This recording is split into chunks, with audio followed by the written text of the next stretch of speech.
Stardate -301,380.6. I use a different calculator every week and it's always wrong. Welcome to Star Trek Discovery Pod, a kind of smart, kind of funny podcast about new and classic Star Trek.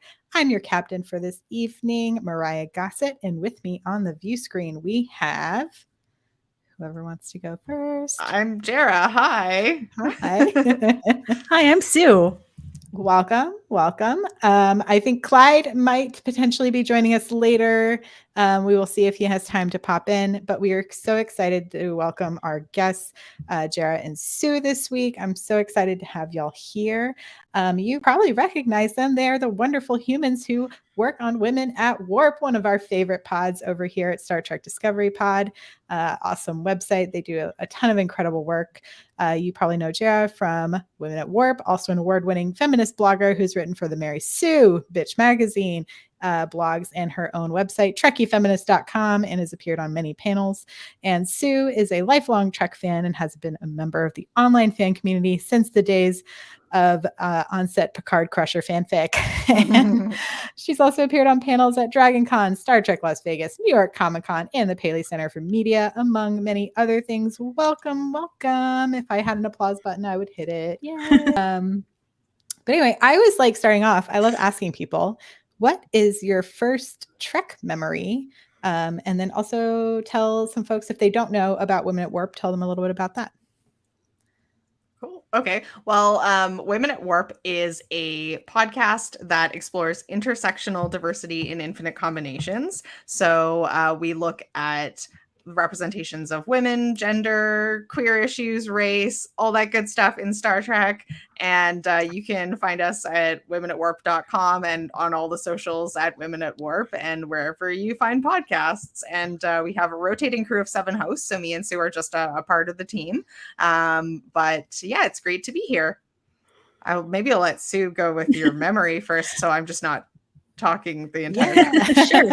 I mean, this is one of the hardest questions for me because it was just, when I was a kid, TOS was in reruns, TNG was new, and it seemed like there was always just sort of background Star Trek in the house in the evenings.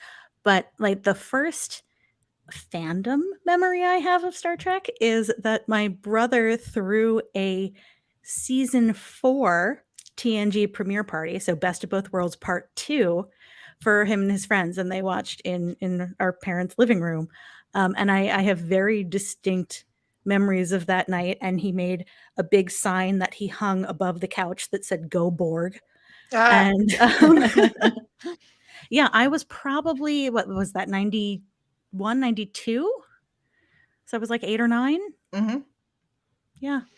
That's awesome. I love that. Borg party. Yeah. I also, my first Star Trek memory is also related to the Borg, and it is I remember my older siblings used to watch TNG, and I guess I used to watch it with them. I don't remember really anything up until Best of Both Worlds Part 1, and I was like immediately hooked, but also like had nightmares about the Borg all summer. I was probably like, I don't know, 6 or 7. So yeah, it was definitely one of those experiences where it was like such a huge cliffhanger, and I was like extremely invested in the characters by that point. So yeah, and then the rest is history, I guess. That's funny because I think one of my like most concrete first Star Trek memories is of 7 of 9 and like the kind of beginnings of her journey on Voyager. So I like that the Borg has connected us all and we are a part of their collective. Indeed. Awesome. Well, thank you again. I'm so excited to jump into this episode with y'all. Just a few housekeeping reminders tonight for everyone who is watching us live. You can participate in the chat. If you have a question, comment, something that you want us to pay attention to, you can just write capital P, capital O, capital D, capital pod, and we'll get to those a little bit later in the episode. Also, when we get to a point here in just a few minutes where maybe you have a a distinct thought, a spicy take, some initial thoughts about tonight's episode that you want to share, you can type in capital H, capital F for a hot freak, and we'll get into that in just a minute. Also, you can support us throughout the year on our Patreon. That is patreon.com/Star Trek Pod, where you get access to our Slack channel full of some of the best Star Trek fans, in my humble opinion, who hang out with us, and there's watch alongs happening all week. There's also special bonus episodes. We also just started a drag channel to start talking about RuPaul's Drag Race All-Stars this week, because we know there's lots of drag queens who also enjoy Star Trek, and we might as well have a little overlap in there. So if you want to come chat drag queens, articles, fan theories, all that kind of stuff, you can visit us there at patreon.com/Star Trek Pod. You can also visit StarTrekPod.co to find links to everywhere you can listen to, watch the stream, download the podcast, all of that fun stuff. Okay, normally I get to split that between a few people, so that was a lot of mouthful for me. Okay, so let's try and read some Illyrian scrolls very quickly before Nurse Chapel sedates us, and we can dive into this episode, Ghosts of Illyria, directed by Leslie Hope, written by Akilah Cooper and Bill Wolkoff, with some, I don't know, you could say some hot freaks. Hot freaks! Gotta have the deep V for tonight. So Sue, Gerald, do you have any hot freaks you want to share with us? This is just a quick 30-second off the top of your noggin. What were your first initial thoughts after finishing this episode?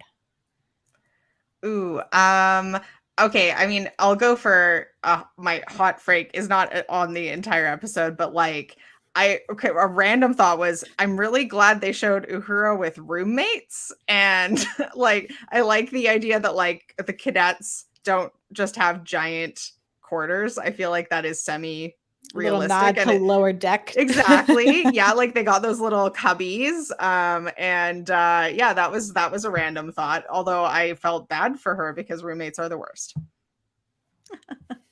They definitely are. Sue, what about you?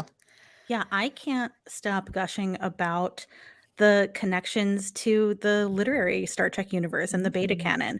And I love it when new Trek writers, not just on Strange New Worlds, but on all the shows, reach back into beta canon and even into like fanish history and pull stuff in. So, you know, anybody who says these writers don't know what they're doing doesn't know their Star Trek history. Yeah, I agree. I feel like I personally really enjoy the original series. I take it with its campy grains of salt, right? Like that is what I think I enjoy the most of it. I'll also caveat and say that I'm also a person who enjoys like horror and sci-fi movies that are like so bad they return to being so good again, right? So I really love like the Spock-isms in this episode that remind me so much of TOS Spock, and like the fascinating, the like, oh, I'm still kind of learning how to deal with being on a ship full of all of these different, mostly humanoids, and like, how do I function within that? I also really like that we finally got some Una backstory this particular episode.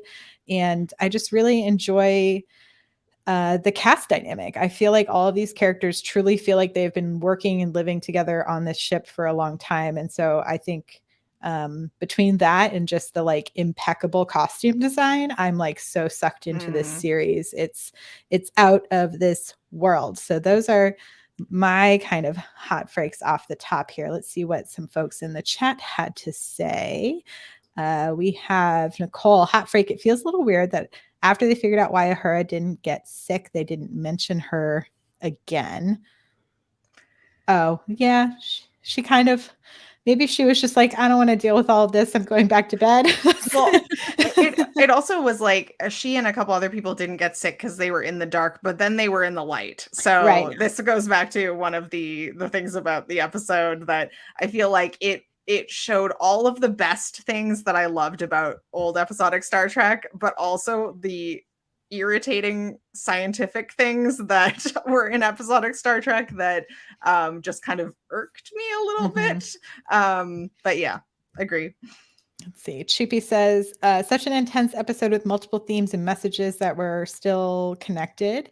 Banning / excluding all over singular incidents is detrimental to the good of all. Yes, there's a big theme from the original series. One of my favorites is the Federation got it wrong. It's like a pretty consistent theme. And I feel like we're definitely exploring that. Let's see. Some hot freak. Some people really hate the Una retcon because TOS Una was supposed to be exceptional since she was just as capable as men at work, which feels sexist now.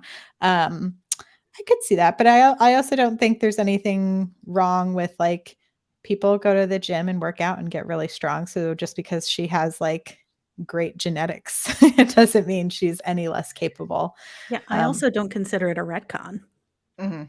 Yeah, But more on that later. Yeah, we'll Yeah. dig into that. But yeah, I think it's partly because we aren't in an era where we only have her and Yeoman Colt on the ship, and like both characters are in love with Captain Pike. Yeah.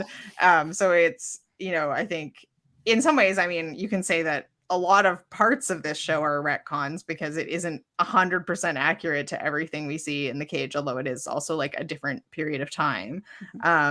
But to me, like, it's true to the character, and it's an update that's needed.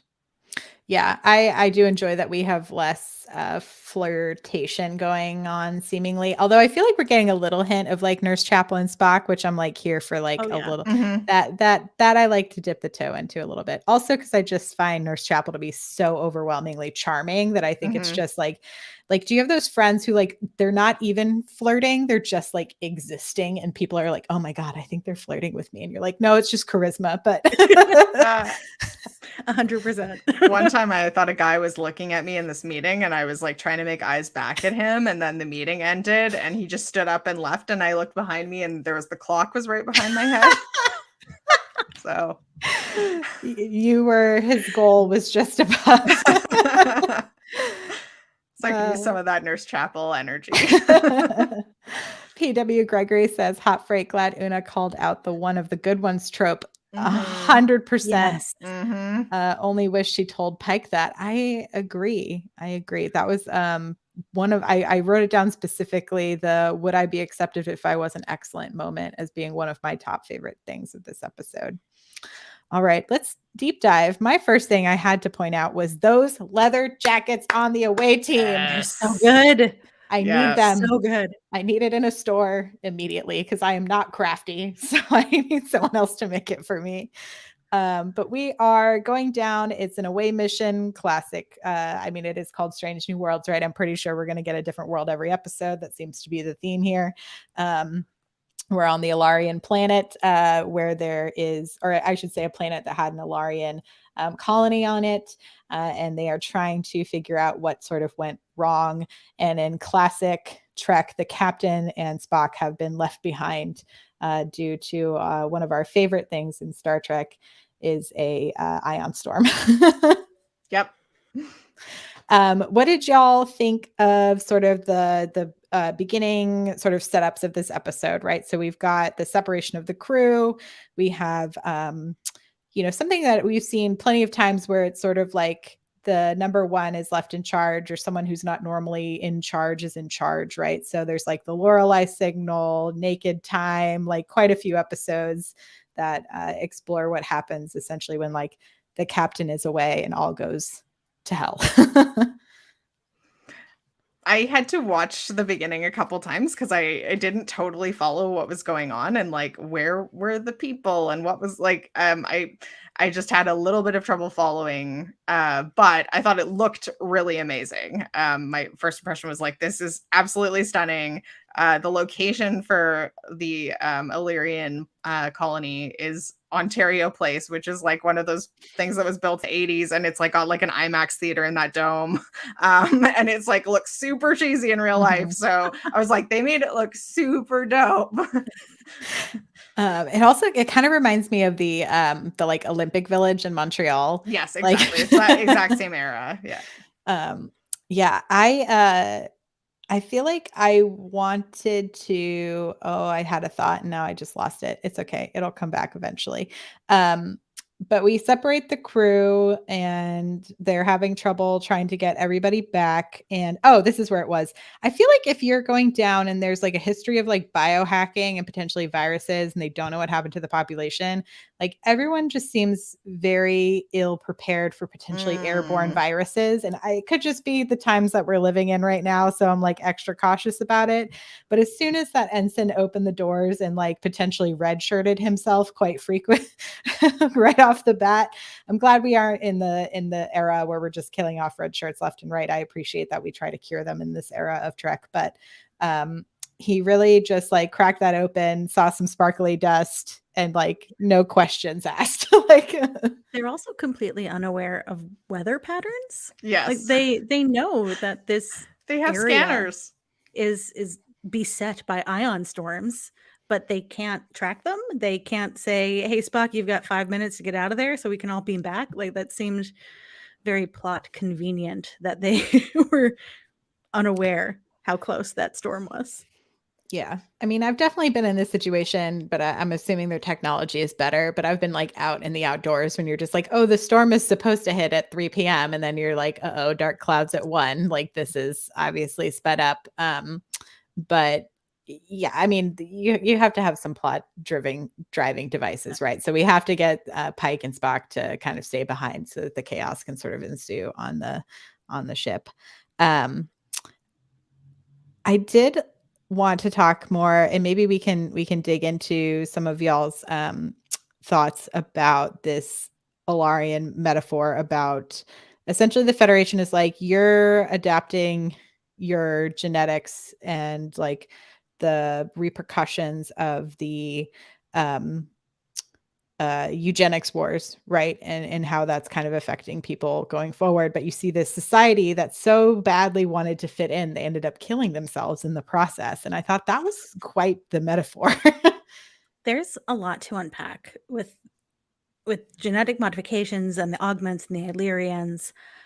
I mean, there's also the angle of the Federation, which in all of Star Trek is very human centric, or at least the version of the Federation we get, assuming that any species that uses genetic modification is doing so for power and domination because that's what humans do. That doesn't mean that's what Illyrians are going to do. Yeah. I also just think that it's really interesting in the context of also following on Picard, which has also kind of been pushing the boundary on like what's acceptable in terms of human modification and transhumanism, I guess. Like, and I think that it's really interesting that like in some ways it probably reflects that we're dealing with different anxieties of our times compared to the Cold War era where it was like, you know, we're going to build a super soldier. And now there's less concern about that. But I do think that like we have unresolved issues around things like genetic modification to like quote unquote cure disability and things like that. And to, you know, open the door too much to saying that like this is okay is also potentially problematic. But we could talk about like, is it a case of like these technologies are like, can technology ever be neutral? And is it just based on like the way you use it? Because that's like a classic scientific and sci-fi debate. Yeah, and I feel like we get some of that debate currently, right? Like we have so many I feel like debates going on in the scientific community right now about like the capitalism and space exploration conversations of just like just because we can does it mean we should, and like is it what is for the greater push for mankind and what is like essentially just the push for technology's sake, and where do those things overlap? And like I mean, we're all meeting, you know, virtually, and like all of the technology that we use also involves like cameras and smart houses. And like, I mean, I watched a video today where a guy was wiring his whole house so that like it knows when you walk into a room so it can turn on the air conditioning in that room. And I was just like, I've watched way too much sci-fi and horror to know that one day your house is going to turn on you. And like, but it is interesting that I liked how Una sort of phrased it later is like we adapted for the environments that we were in instead of adapting to the environments to us, which I feel like is the polar opposite of what humanity has done. Absolutely. Yeah.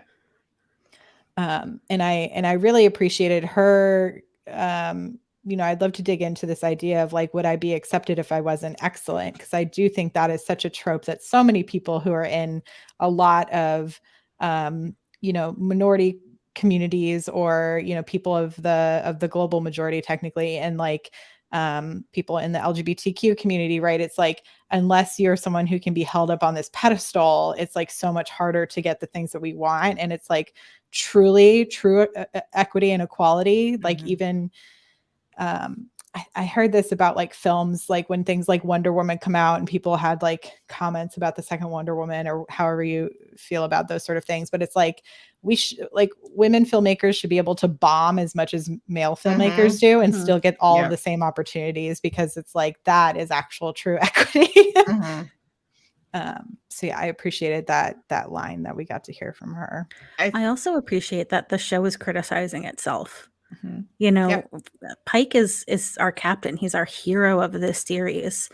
And, they give us this on its face, a very surface, like feel good moment of like, no, you're great. I would defend you. And then right away, Una's saying, I shouldn't have to be great for you to defend me. Yeah. And I think there are a lot of people who are doing things at the surface level, and it's a critique of all of that. It's a critique of the performative nature that we have as humans. Yeah. And to me, it does fit into like talk about retconning, like it does fit into the broader canon, because we see like a similar approach taken with Bashir in Deep Space Nine when they discover his genetic modification, and actually obviously crack down on him much harder. And he doesn't immediately have, all of his friends support him, but ultimately it does come down to, again, like, you're a genius and you're like, you just like, happen to contribute all this stuff. And so I guess we can let you be okay. But, and because he didn't have a choice. But then we see the other people that have, developed issues as a result of genetic modification that are essentially incarcerated and institutionalized, and that I don't feel like have the support to participate fully in Federation society. And so thinking that like this is at a time in Federation society where the eugenics wars are much closer, and it makes sense that like the society would be more rigid than it is at the time of Deep Space Nine. So to me, like it fits into those patterns. Yeah.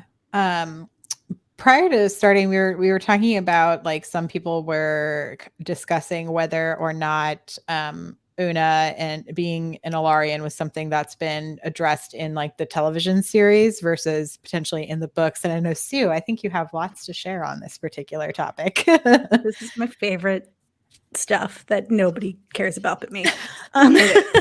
We care, Sue. Tell us. So obviously on screen before now, Una's race, I guess, was never disclosed. It is assumed that she is human. And as originally conceived, she was supposed to be in the cage the more Spock-like character, the one who seemed emotionless. And there's not a lot of records. There aren't a ton of memos, but like that was basically how they were going to make her, forgive me, mannish enough to be on the bridge.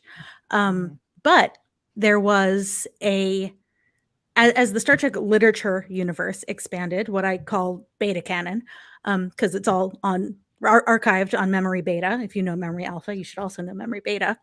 In 1989, D.C. Fontana wrote a novel called Vulcan's Glory, in which she said that Una was, or no, excuse me, number one, she didn't have a name. Number one was born on Illyria. And throughout beta canon, throughout the comics and the novels, and I think even maybe some games, don't quote me on that part, she has been given lots and lots and lots of backstories and even lots and lots of names. but it was, I think, around 2010 that they all started sort of converging on this Illyrian storyline / origin. One of the books in 2010, I forget the name of this one, said that she was born and raised on an Illyrian colony and took the name Una because her Illyrian name was impossible to pronounce for non-Illyrians. She was also raised with her brothers Leighton and Hudak, which is an homage to Majel Barrett, who was credited as Emily Hudak in The Cage originally. See, I'm just going to keep going. This is why you can't let me do this. And so she was called number one and took the name Una to signify one, because she was the top of her class and everything academically, with her athleticism, all of that. When we get to the Enterprise War, which is a Discovery tie-in novel, so worked on at least with a little bit of the writer's room for the new Trek, they explicitly state that she is a human raised on an Illyrian colony. And I just think didn't know yet. Yeah. I don't think that disagrees with what we see on screen, because she was hiding it. And I just really love that in 2022, we're coming full circle back around to DC Fontana in 1989 saying that number one is Illyrian. And that's why, for me, it's not a retcon, because anything DC Fontana says is canon. You can't, it does make me wonder how she got, like, past Starfleet, or, like, how did she get with her, identification and things to join Starfleet Academy? Like, did her parents have to forge ID, or, was she able to just pretend she was human? She just changed her DNA, Jara. Yeah, it's super easy. And but I did find, like, there's the line about how, like, you can't use Illyrian blood. Like, that is really analogous to, originally, or not originally, but, like, blood transfusions in earlier wars. Like, you were prohibited from giving black blood to white soldiers originally, and then there was, like, obviously a pushback against that because they needed more blood. And even now we have restrictions on gay men donating blood and stuff. And so that really hit me as like, just kind of awful thing that, like, someone's blood could save your life, but you won't take it because you don't like who they are. Yeah, I think they've done a great job of taking Una's story and making it so applicable to a lot of different elements and things that we're seeing currently, which is, I think, one of the things we all love about Star Trek and goes back to the original series. So I don't know what you're talking about, Fox News, when you say that Star Trek has been woke since 1966. That is what has been happening. I did want to talk about too is I really enjoyed the scenes on the planet between Spock and Pike, not only with them having to, like, figure out how to survive, but them essentially making first contact yet again with this new sort of embodiment of the Illyrians from that particular colony, and how easy it is to fear the unknown until you actually know what it's going to happen. Because I think it was such a beautiful thing to see that the Illyrians essentially protected them from the ion storm, right? Without having to even make any contact. They probably were like, these are the Federation. This is the people we've been trying to join this whole time, where we finally get to, like, prove ourselves in a way. And I thought that was a really nice packaged way to be like, oh, you don't always have to fear the things that you don't know about, right? I did want to move on to kind of the chaos of the ship. So we have everyone getting infected with this light desire, if you will, almost like Naked Time, but a very different Naked Time episode.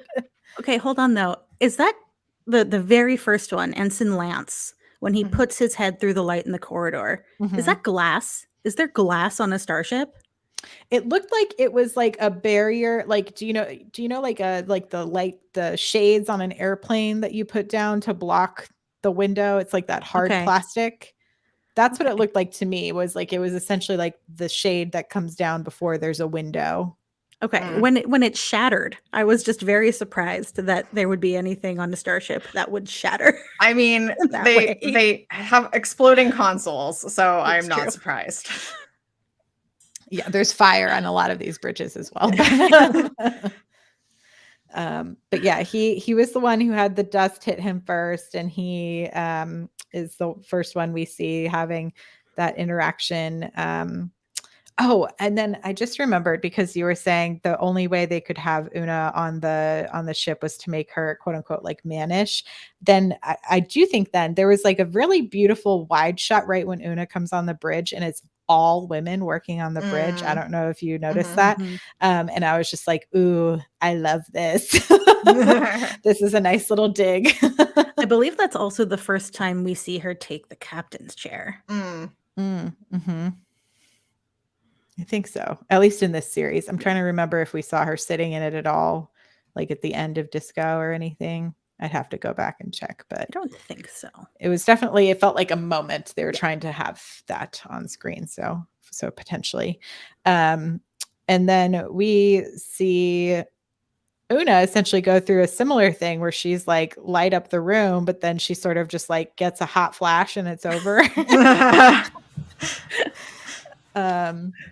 But I thought it was very interesting that she, checks in on the away party, but then does not divulge that she had any kind of interaction at all yet, and is saying Mhm. that she feels fine. Which, I mean, I know she technically did, but I do wonder if there had been a moment, if she had been able to capture some sort of data of her absorbing and essentially having that, if it would have solved the problem quicker, like if she had been more honest from the beginning. Yeah, I mean, at that point, I didn't know where it was going. So I was also like, why isn't she saying this? And I guess it makes sense when they don't know necessarily that it's a disease, and she doesn't necessarily know that she could help it. But then, like, as soon as she thinks I could probably help, then she shares. Mm-hmm. So Yeah, I mean, we see her at the end fully prepared, not only to Mhm. resign, but to be brought up on charges. Mhm. So I don't think it's weird at all that she Mhm. would try to see if she could get through this without having to divulge that information. Yeah. But as soon as she knows she needs to, she does. Like, you can see it in her face in engineering. No, in the transporter room with Hemmer. Mhm. Yeah.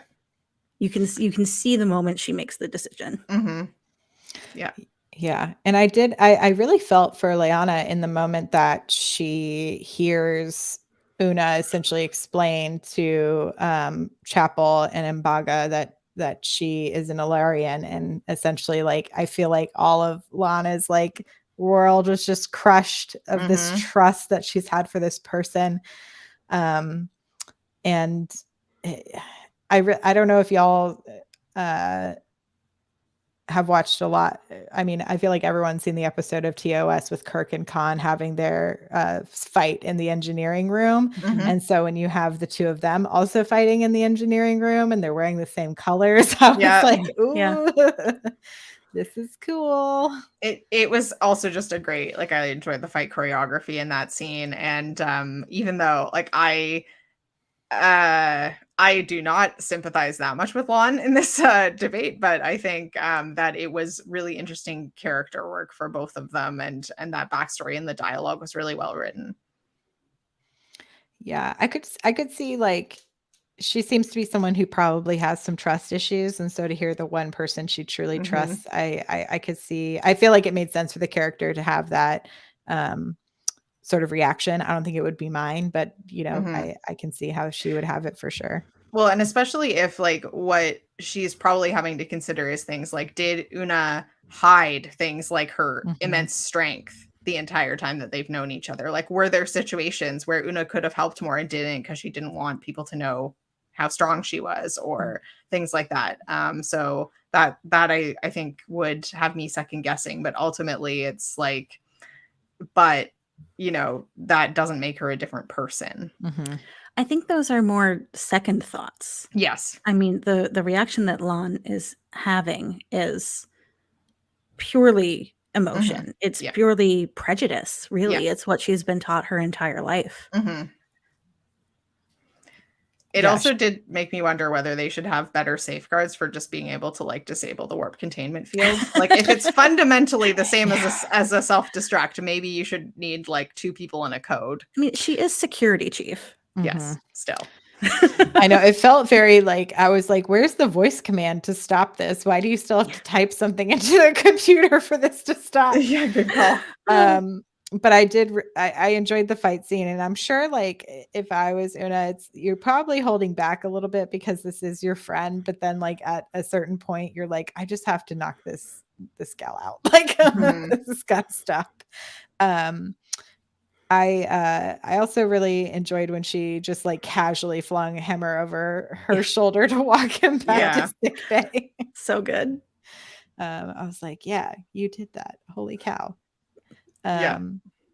What do you think? So with this sort of like, I feel like they've come full circle with Lon and Una, and they've like kind of have this moment over the strawberries at the end when they're sort of having this heart to heart over it. What do you think is going to be some of their like things they're going to have to overcome as they move forward, not only working together, but also in their friendships? Jared should answer this question because I've seen the next 2 episodes already. Oh, man. I don't know. I honestly, I can't say because I feel like I have a very small sample size to work from. I hope, I guess, that they rebuild some trust. I'm assuming that like Lon is going to develop a bit in her like ability to make friends with people and some stuff like that. But I don't know at this point. I'm excited to see where it goes. Yeah. Yeah, I'm hoping I always like when they keep a little bit of tension between some of these relationships because that was like I love Discovery, but one of the things I kind of had craved last season was between Burnham and Stamets kind of having to have like that come full circle moment after Stamets felt that kind of betrayal at the end of the 3rd season. And so I'm hoping that there's a little bit more exploration of what it takes to like rebuild a friendship, especially with 2 very stoic like people and like essentially the battle of stoicism and like lack of emotional like I don't want to say like ability, but like they're not big sharers. So like how do you kind of move past that? Yeah, I think Una and La'an are very similar 100%. in the way that they express themselves, but for very different reasons.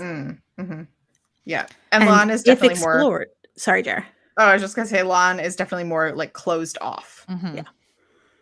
Yeah, I appreciated we got some confirmation too about her kind of family ties to Khan, and so that's now been sort of solidified as that relationship actually being there, and her sort of having some knowledge of her lineage and what that was like, and how much that must be to kind of overcome when you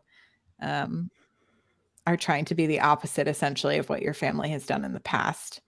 You know what I noticed this episode, and I did not go back to check, so forgive me, but I'm pretty sure that in episodes 1 and 2, she was always Lieutenant Noonien Singh. They used the full hyphenated name. And this episode, all of a sudden, every reference was just Lieutenant Noonien. Interesting. And I was curious, like, why are we making this change? Why are we making this change without acknowledging it? I don't know.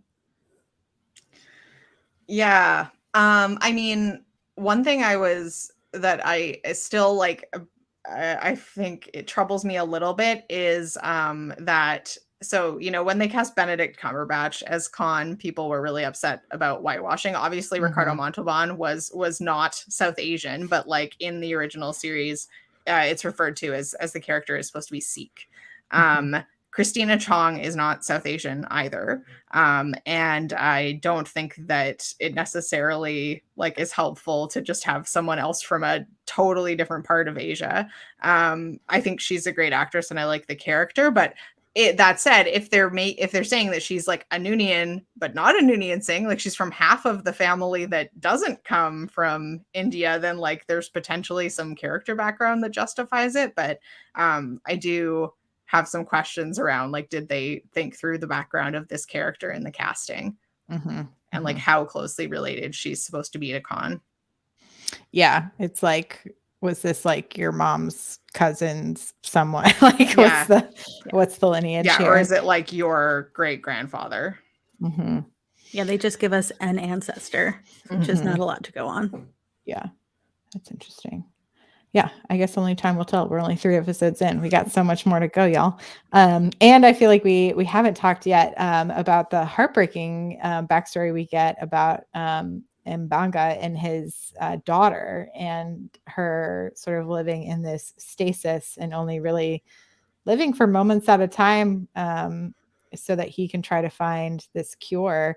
I really appreciated that I think Una could easily have been kind of very cold and by the book, especially having been like facing potential backlash from the Federation, right, for her actions. And she instead was like, oh, someone's kind of given me some grace and I'm going to pass that along too.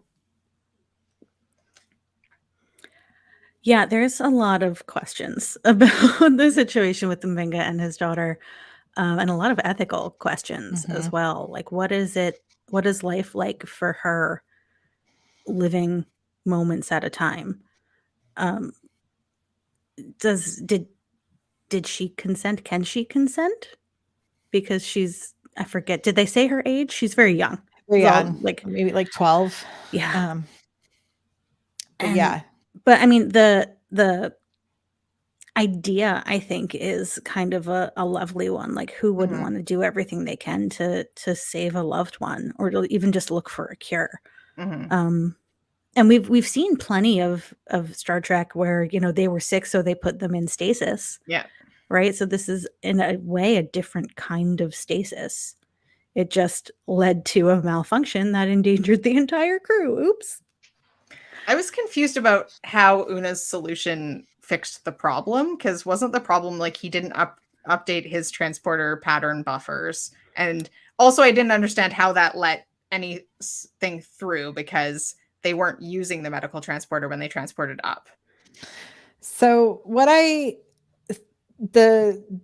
the logic that I put together was, because it didn't get upgraded at space dock, it doesn't have the same filters as the other transporter, because it's just an internal system, right? And when they needed more power to draw upon to get everyone off of the planet from the ion storm, used that. Okay. They used the power from that. And so essentially it like negated the filter on the other one. Okay. But then how does giving it its own power source help that? Like, so then if they draw power from other systems for the transporters, it's not going to use the transporter system settings from the medical transporter. Couldn't you just put the kid in the upgraded transporter pattern buffer, then upgrade the other transporter buffer, and then put the kid back in the other one? How long does the upgrade take? Could you just take her out of stasis and then upgrade it and then put her back in? Yeah. I think the way it was framed to me, it was, you refuse to upgrade your pattern buffer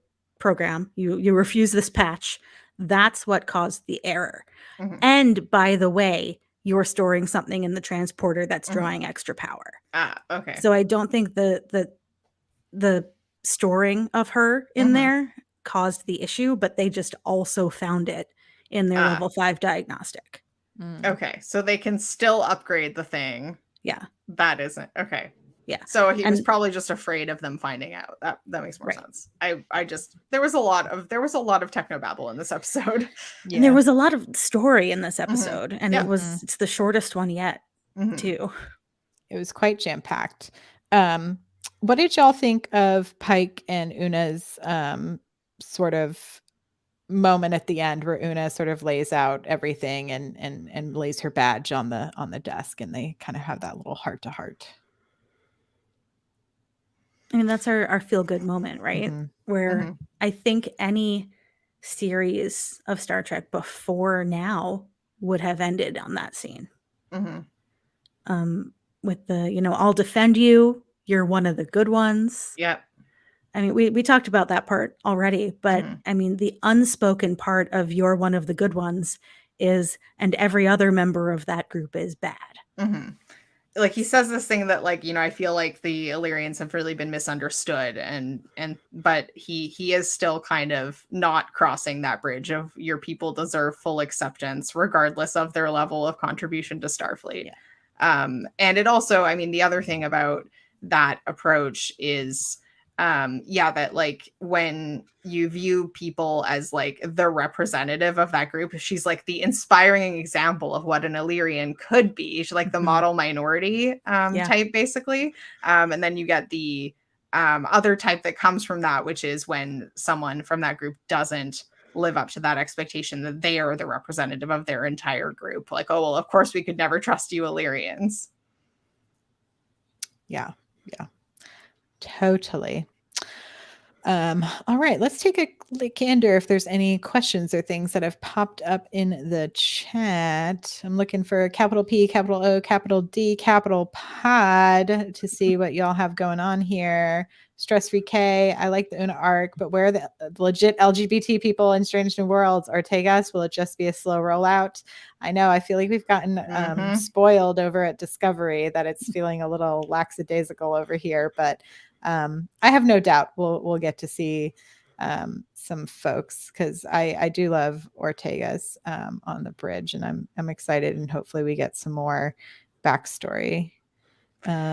I don't know 100% if Ortegas is going to be queer, but I think we need queer characters for sure. I feel like we haven't seen a lot about anyone's romantic or sexual interest, and so there's some that we know from canon, like Chapel, and obviously there's been the controversy around Spock, but I think there's a lot of opportunity to introduce queer characters, and I hope we get there. Yeah, same. Even I would just love this like a background thing. You're like it's like the lounge, and you see like some people holding hands, like give me some like background people as well. We know from canon that Chapel is into Spock. Yeah. And we know from canon that Spock and T'Pring were engaged. But until a character like says the words, I'm straight. Yeah. I don't think they're straight. I don't think anybody's straight. Yep. In the future, no, we've got to get past that, right? Yeah. We're all on the spectrum. Let's see, Nicole. I just don't understand the end result of the virus. What happened when it's allowed to run unchecked? They turn into light beings. This is a great question, Nicole. I want to preface this nerdy stuff I'm about to say with I am recapping this series for our blog, for the Women at Warp blog. So I have watched this episode like 6 times now. So that's why. It's helpful. The explanation, as I understand it, is that this virus made the Illyrians so attracted to light that they ran into the ion storms to get to the lightning. And then the presence of whatever these ions are, because ions can be of any element, right? With their own genetic modifications and like electromagnetic presence, which I guess body heat, combined to turn them into these light beings. So the virus itself did not turn them into the light beings, but it like, I guess kind of like toxoplasmosis. Yeah, exactly. That's what I was thinking. Yeah. It made like the Illyrians seek out the lightning, and that it gets people to go into the light, and then that way it can theoretically spread to more people, but then all the people just died. So interesting. Yeah. Yeah, and I think as far as like on the ship, right? So they turn out the lights, which at least slows the transmission. They like knock everybody out who's been infected so that they're not running around the ship, potentially infecting more people, and also aren't going crazy trying to do terrible things on the ship, like bring aboard the core of the planet onto the ship or explode the warp core. That was real cool though. Yeah. Like It did Hemmer look is cool. a genius. But That line, I am a genius. that was great. They had definite like, COVID influenced parts of this yeah. episode, like the Oh, yeah. reference to contact tracing. I mean, I know that like was a thing before COVID, but I feel like the average person was not aware of it. And then they also had I feel like the turning off the lights thing is not super doesn't really work super well when you consider like there are many light sources, including body heat and like everything on the ship that is functioning still. But it would like be the equivalent of potentially like masking. So you're helping cut down on the transmission. Turn out your lights and stop the spread. Yeah. Catchy posters go up all across the ship. Thomas Hill has a question. How did Chapel use the transporter if the buffer is holding something else? That is a good question from our first episode. I imagine, I mean, just because you're in the pattern buffer doesn't mean you have like nothing else can go through the pattern buffer, right? Yeah, I guess we'd have to see, because like Scotty and other guy in Relics were both in the pattern buffer. I forget for like his 70 name. years. Yeah. But I wonder if like it can hold as many people as there are like transporter pads. Yeah. So I slots. didn't clock how many there were in sickbay, but that would be my guess, is that there's plenty of room in there. Yeah. And I also wonder if it's just like, as long as you're beaming someone up and the other people essentially are beaming with like your endpoint has also been determined for you, right? So it's like if you don't have an endpoint determined, then you're just like in the big white space from like and remember like in the Voyager episode Counterpoint when they're like hiding all the telepaths in the transporter buffer and they have like 30 people. So I feel like there's something to there that you can have a bigger number of people, because I mean, I guess the question is, is it just data that they're storing in the transporter buffer? Yeah, I don't know. That's interesting. Because and also in like Disco, they use the transporter buffer when like the ship has to go through the barrier and it's gonna like catch on fire and like all the stuff, and just Burnham's left on the bridge and everyone else is just hanging out in the pattern buffer. Yeah. But I guess it's also because they all have individual transporters. So interesting. Let's see here. I do think I've been spoiled by Disco and Our Flag Means Death. I think that's true with queer representation. We've all been spoiled. I was like, oh, am I now just only going to watch queer people on ships? That's like my genre. That seems to be what I'm watching lately. I just joined a Facebook meme group called Our Flag Means Trek that is all just Star Trek and Our Flag Means Death memes. I need an invite to that immediately. Yeah, look it up. You can just join and you have to like answer questions saying that you're going to respect people and stuff. You're welcome for that influx of members. Yeah. It's happening. Yep. All right. Well, I think that's all I had down for this particular episode. Was there anything else y'all wanted to chat about? It was a tight 45 this episode. So yeah.